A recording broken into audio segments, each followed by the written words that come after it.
Yasi Pressman, naglabas na ng statement tungkol sa tunay na estado ng kanyang relasyon kay Governor Luigi Villafuerte. Sa isang panayam sa 24 oras, pinili ng actress na bigyang linaw ang kanyang pagiging close di umano kay Governor. Naayon pa sa kanya ay matagal na daw niyang kaibigan na umabot na sa halos 10 taon ang kanilang pagkakakilanlan sa isa't isa. Me and Luigi have known each other for a very long time, parang 10 years na kaming magkakilala, so now, we're just spending more time together and getting to know each other more.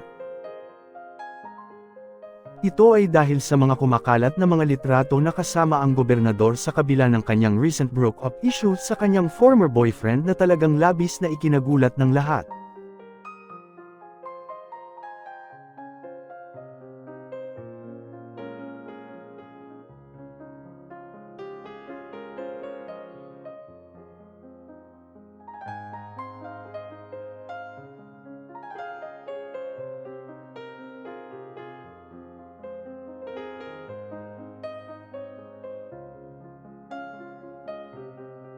Nasama din sa mga tanong, kung ano nga ba ang tunay na dahilan ng hiwalayan nila ng dating nobyo na si John at kung mayroon bang involvement ng third party.